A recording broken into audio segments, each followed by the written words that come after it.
Good morning, everyone. This is Tim, and it is Friday, and I am charging my car in the parking lot of a Hampton Inn in Van Horn, Texas. And since I have some time, I thought I'd make a little video documenting my journey. I'm on my way to Austin, Texas to support and participate in the Crypto Sparbuch Hex conference that will be held in downtown Austin, Texas this evening.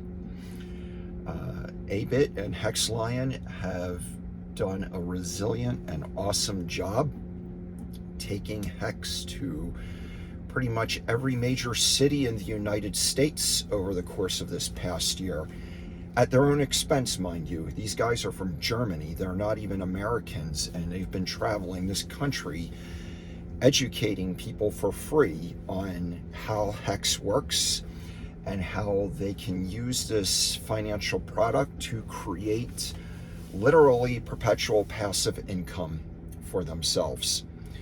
So I can't commend these guys enough for their efforts, and I was very happy to contribute to some of the expense of this weekend's operations.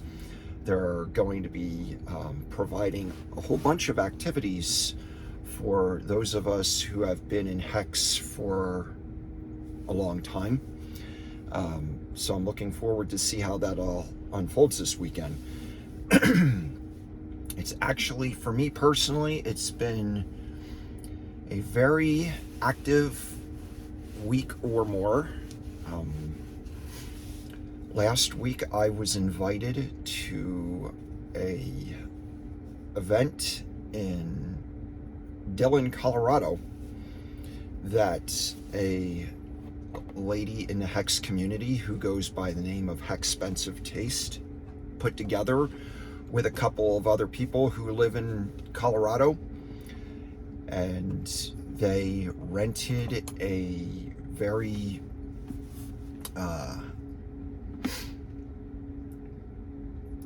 exquisite, classy, tasteful, wonderful ski lodge on the campus of the Keystone Resort. And this place sleeps like, I think 20 people. It's like, has like 8 bedrooms, and there's like a couple of rooms with like multiple bunks for like kids and other people. And this place was just really awesome. And it was such a privilege to be able to be invited to this. I'd never been skiing before in my entire life, so this was my first time on skis. And according to Dale, the person who accompanied me to the actual skiing mountains, he thought I picked up on it fairly well. And Monday was the first day that I actually went skiing. And we went to a mountain called Arapahoe Basin. And fortunately, Dale had a spare skiing outfit for me to wear. I had to rent boots and skis and poles, but everything else he had available for me, so that helped. And you know, one of the biggest challenges with skiing, if you've never done it before, is first of all, overcoming the fear of falling. And the way I overcame that was by falling. So that was much of my first day was falling numerous times. And a lot of that was connected with overcoming the fear of stopping, because you have to learn how to stop. And as I was shown, one of the common ways is something they call the pizza, where you cross your skis without actually connecting them, but you use your leg muscles to slow down. And that only works for certain speeds.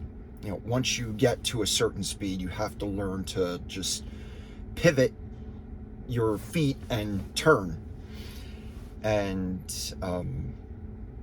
I didn't get to that part yet. I got the pizza part down, but like I said, once you get to a certain speed, that doesn't work. And if you don't know how to pivot and turn and slow down that way, then your only other option is to fall down. And that's what I ended up doing. So that was pretty much the first day, was learning how to balance and learning how to slow down and learning how to get back up when you fall. And that seems like that's one of the biggest challenges of all, is standing back up, because, you know, having skis on your feet makes it limits your ability to position your legs to push yourself back up. It's like you literally have to use a lot of leg muscle to go from laying sideways to pushing your body to an upright position. So, but by the second day, I was comfortable enough with going fast, like overcome the fear of the speed. You know, I realized with, you know, activities like skiing, snowboarding, and surfing, you know, what makes these things so exhilarating is that you are using a tool to transport your body through time and space at a speed that is faster than you could naturally move by running or walking really fast. And you know, you could relate that to riding a motorcycle, except with a motorcycle, the machine's doing all the work. You're just sitting there.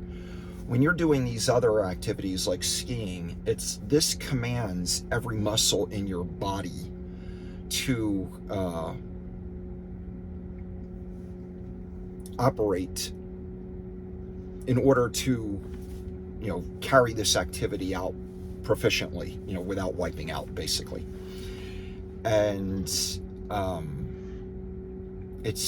that's where the fun comes in, is when you're actually able to do this. It's a blast. And by the time I got on the skis the second day, I was just resolved that falling was no longer an option. At Arapahoe Basin, they have a little area in the front of the lifts where it's just a long, drawn-out area with very little incline to go down. And the second day, I started there to kind of get things going. The first day, Dale took me on the lift and took me up to the first platform right away. And that's one of the reasons I fell so much. But the second day, I wanted to just go on my own, and I started at the very bottom just to get accustomed to being balanced and being able to stop with the pizza formation, which I was able to do. And like I said, once I made up my mind that falling was no longer an option, I stopped falling. So Dale took me up the lift to the first platform again, and I went down that part of the slope without falling. And that was actually quite an accomplishment after the first day. So, and you know, a lot of the challenge with that was just really dismounting from the ski lift without getting knocked over. Because when the ski lift takes you up to the platform, the chair, literally, you stand up and the chair pushes you forward and you go down a steep ramp right away onto the area. And every time I got off that lift the first day, I got knocked on my back, like pretty hard. And but the second day I was able to dismount properly and go down the first part of the mountain without falling. So to me, that was a major accomplishment, and Dale thought it was also. So he actually got a video of me going down that first part properly. And so, you know, that was great.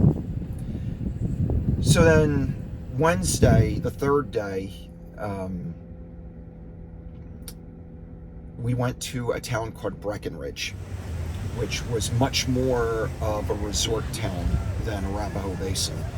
I mean, when we got to Breckenridge and we got up to the top of or at least the first part of the mountain, I mean, there was like a couple hundred people there just waiting to go down the different slopes. I mean, it was like a small town right up there on the mountain.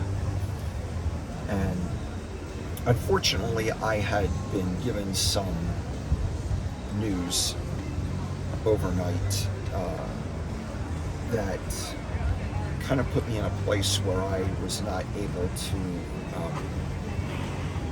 commit 100% of my attention to skiing. So I ended up not going on the slopes on Wednesday. But I did go into town with everybody, and while they were skiing, I took a walk around the town of Breckenridge, and it's actually a really cute town. And there's just plenty of things to occupy the day, even if you weren't there skiing. I mean, quite frankly, I rode the gondola up to the top of the mountain like at least twice, and that in itself is, you know, quite entertaining. The one time I went up, I was sharing the gondola with another person, and I was telling them, you know, where I come from, people would pay just to ride this thing a couple of times up and down the mountain just for the views. So, anyway, you know, while I was at Breckenridge, just took a walk around the town, as I said, and rode a gondola up looking for a place to eat. And I ended up going to a Chinese restaurant for lunch. And later that afternoon, I met up with Dale, and he gave me, you know, he's the one I rode with, so we rode back to the house. And Thursday morning was neat because Richard did a live stream with us from the living room of our house, and that's on YouTube, and it was great. I got to ask Richard a question about being a liquidity provider that he answered, which was cool. And but really, by Thursday, I was pretty just beat. It was exhausting. You know, being up at that high of an elevation in itself can be pretty demanding. But another thing that happened at Breckenridge while walking around is I took a picture of the map that has all the different slopes available. And right before I took a picture, I just took a quick glance at the slopes, and I noticed the name of one in particular that I consider a goal, and it's called the Magic Carpet. And what makes that significant is that's a phrase that we use in Hex to describe price appreciation.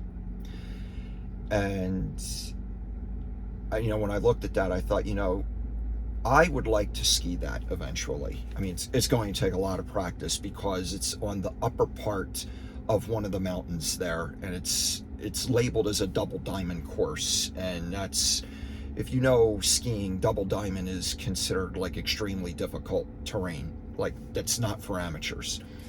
So it is a goal that I'm going to have to work towards, but it is something that I would like to do someday. And after talking with some of the guys that are used to skiing, they were giving me the rundown on just how challenging that actually is, because not only is it a double diamond course, but there's no direct route to the top of that mountain. You actually have to go up to the top of another peak, and then you have to hike across the top of a mountain that's 13,000 feet in elevation from one peak to the other. Then you have to ski down that particular run. And they were like, you can't breathe at those elevations. You literally have to pack oxygen with you. It's going to be like an all-day event just doing that, getting to the top of the mountain, hiking over to the other peak, and then skiing back down. But there's at least 2 guys that want to go with me when I go do that. So we'll see when that actually happens, but I'd like to make it happen just for Richard's sake, to let him know, an expression of how much Hex means to me, that I'm willing to go out of my comfort zone and learn something and take a risk to do something that I never would have even thought of doing before, just because it's there. So, like I said, Thursday, Richard did live stream with us for about a half hour, and then pretty much just lounged around the house the rest of the day. Dale and I often made dinner for people, which was highly appreciated. And then Friday, again, was a day of recuperation. Spent a good part of the morning in the hot tub, which was out on the back patio. Hot tubs are a lot more fun when it is but way below freezing outside, and you're just practically sweating sitting in the open air. And then I left there early. I left Saturday morning. I was going to stay till Sunday, but I left Saturday because I stopped by to visit some people in New Mexico where I used to live. And so I spent a good part of the day there, spent the night at a local hotel, and then left Sunday to go back home. And then I was only home for a few days before making this trip to Austin. And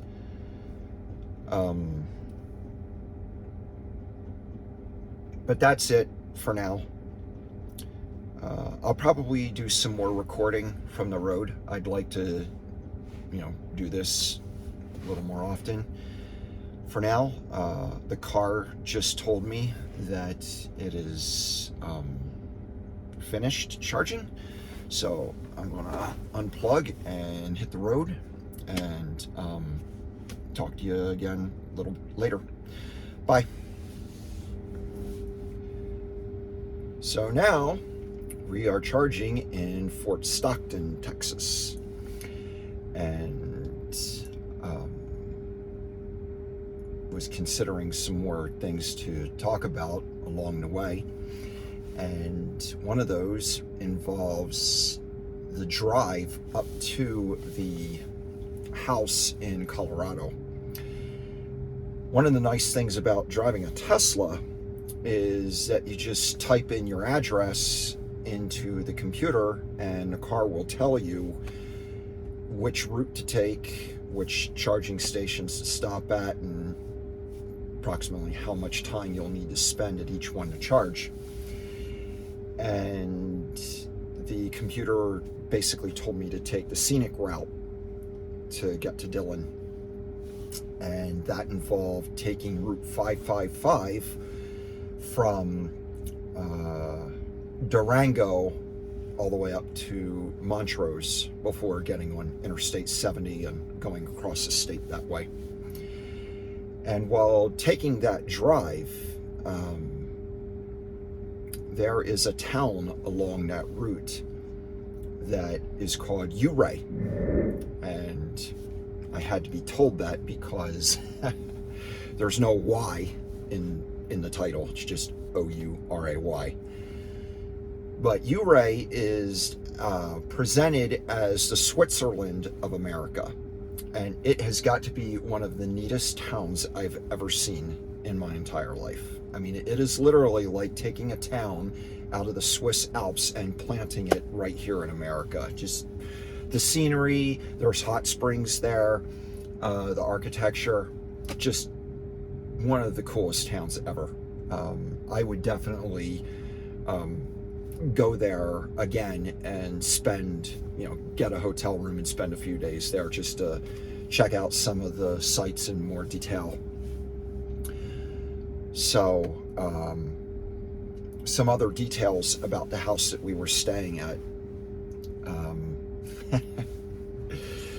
I have a sister-in-law who, in the past, has expressed concern about my well-being regarding this car, because she was concerned that the car would become self-aware and kill me. Like the computer would just instruct me to drive off a cliff or something like that, or blow the car up or whatever. So, in honor of my sister-in-law, I named the car Christine, which is an option you have. You can give the car its own name. So I named the car Christine in honor of a Stephen King movie about a kid who acquires a car that is possessed by a spirit that basically makes the owner insane and, homicidal and all this wonderful stuff. And wouldn't you know, while snooping around this house, down in the basement, they have, bookshelves just full of videotapes with a VCR of all things, for people to watch. And while just rummaging through the shelves, what do you know? I come across a video for the movie Christine. Didn't bother watching it. I saw it while I was a teenager, but I just thought that was kind of ironic of all the movies they had available. And I also found a board game that is called The Floor is Lava. And if you're in Hex, you know that that is a figure of speech that Richard uses on a regular basis when describing the current state of the cryptocurrency market, because most of the coins are in the red most of the time nowadays, and Hex just seems to be decorrelated from all that. And if you're in Hex, you understand the reason for that is that the largest liquidity pool in relationship to Hex is the pairing between Hex and the USDC, which is Coinbase's dollar-based stablecoin. So Hex's value is tied, most of it is tied directly to the dollar and not tied to Bitcoin or Ethereum like the rest of the cryptocurrency market. So anyway, that was just another little tidbit that just had to take a picture of because it just made me smile. So, but another more serious subject that presented itself while driving over to this charging station here at the Flying J Travel Center here in Fort Stockton, Texas, was the fact that while driving over here, it was very clear that about 95% of the traffic along Interstate 10 was 18-wheelers. I was definitely the only Tesla, and I saw like one pickup truck and another SUV towing some stuff. But everything else was 18-wheelers. And why that is so important to talk about here is, first of all, my dad was a trucker. Now, granted, my dad did not drive 18-wheelers, but he was a commercial licensed driver and drove a variety of vehicles of that sort. As a matter of fact, I learned how to drive stick shift when I was like 7 years old in my dad's milk truck, because his first driving job was being a home delivery milk truck driver. And there's a lot of really ridiculous conspiracy theories out there about different groups of people who think they rule the world and all this nonsense. And the fact is, the people who really rule the world are the people who do the real work in this world. And, you know, I don't watch the news, so I don't know a whole lot of detail, but I know that there's a big convoy going on in Canada regarding truckers and them protesting all of these coronavirus mandates or whatever.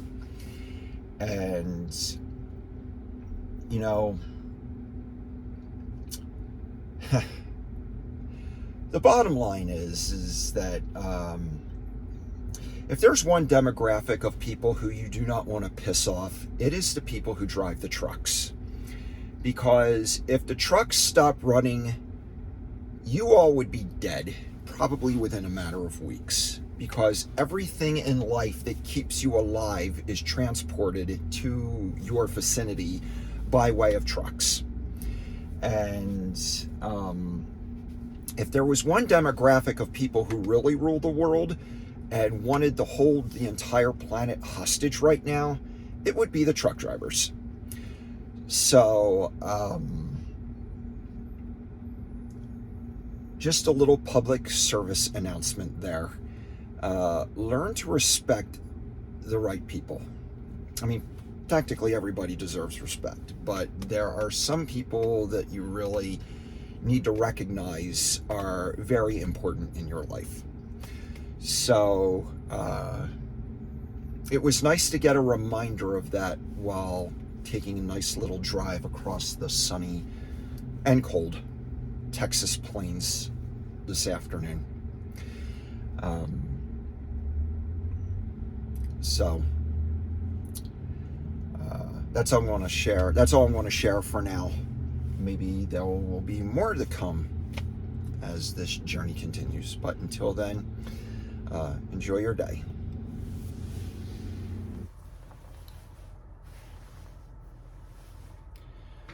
Well, it is now Saturday morning, and I'm recording from my hotel room in Austin, Texas. And hopefully this will be the wrap up of all the things that needed to be included for this particular video. One of the things that I failed to mention recently regarding the trip to Colorado was the fact that Motley Investor was there. And I want to give a big shout out to him for giving me the option to pick the number for the NASCAR that will be representing Hex. Basically, it boiled down to two numbers, and he asked me which one I like better, and I told him 55, because if you 55 on one door, 55 on the other door, 5555, Quattro Cinco, you get it. It's the maximum stake length. So, subconscious shout out to all the Hexicans in the race. So that was quite a privilege, because I had no idea. I mean, I just heard briefly that people were raising money for a NASCAR, and next thing you know, it's done. I didn't have my wallet with me, so I couldn't contribute anything. So the fact that I was able to contribute, you know, my insight was just very wonderful. And looking forward to going to Daytona February 20th. So, never been to Daytona before. Never really been a big NASCAR person either, but my mom is, so she's going to be pretty shocked when she finds out that I'm going to be there. So,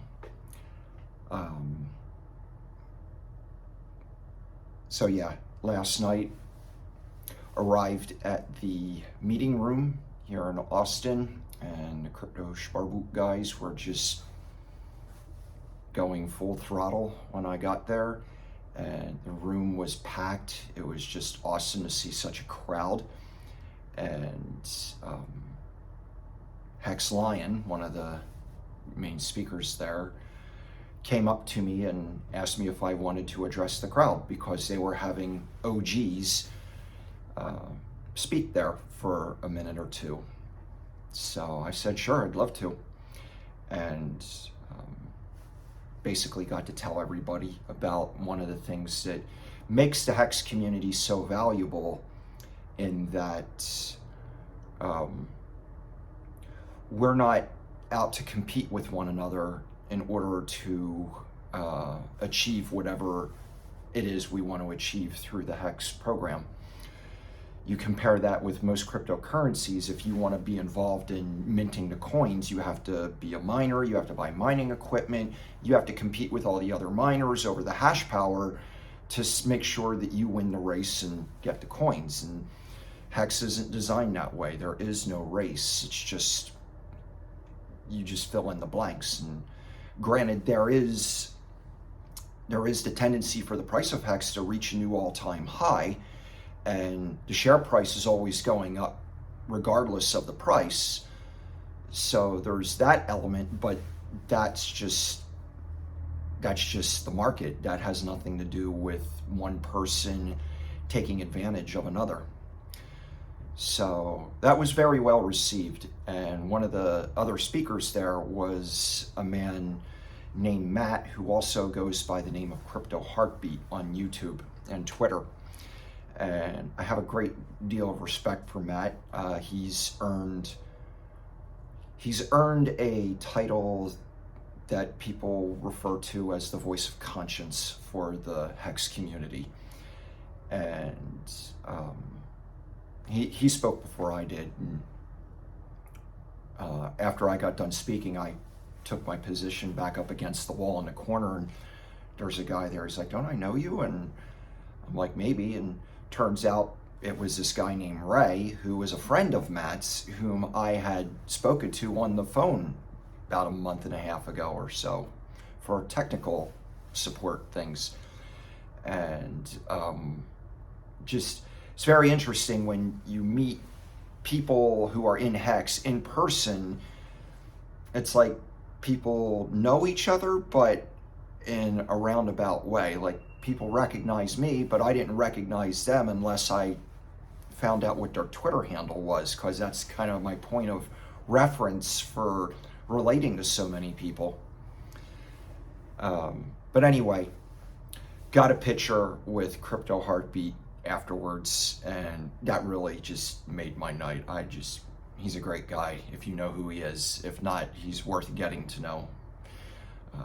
Just produces some phenomenal content on YouTube. So,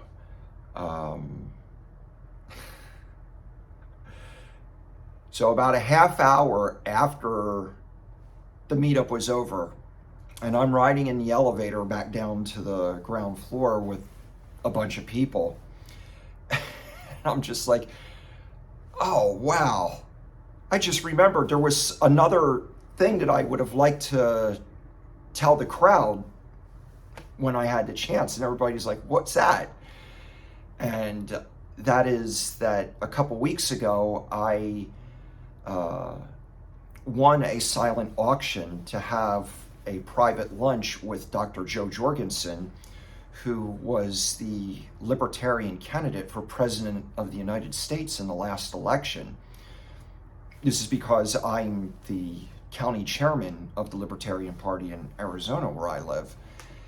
And at that lunch, I told her about my vision for restoring fiscal integrity to the United States, and how Hex and the Pulse Chain platform and the Pulse Exchange are all instrumental in that. And she was like, why are you telling me this? You know, there's other people that would like to be the Libertarian candidate too. Why me? And I told her that, among other things, that I believe it's inevitable that we're going to have a female president. And if we do, I would prefer that she be the president, in contrast to a few other female people. And she was like, so what are you saying? That you would like to be my running mate? And I'm like, No. I'm too focused on one particular issue. The vice president has to deal with everything else. My issue is the money. And if you became the president, I would want to be the Secretary of the Treasury. So what I would have liked to tell the audience last night is that I'm working on getting a crypto-friendly president on the ballot and a day one OG Hexican into the White House. So if those options become available, you will all know about it in due time. So the conversation didn't go very far because there were a couple other people in the elevator who are libertarians, but they favor other people to be the presidential candidate. And I really didn't want to get into it with them because I believe people are free to do whatever they want and support whoever they want. But anyway, that's just one more thing that's brewing in this part of life. You know, it's interesting, so much of my life has basically been me reading about other people's achievements or sitting back and watching other people achieve things, and it's like now I'm achieving things, and it's really awesome. And you know, Hex plays a big part of that, and we'll see what the future holds, but I think I'm going to bring all of this footage together now and assemble one complete video that I hope you all enjoy. And until the next one, you all have a good day and be well.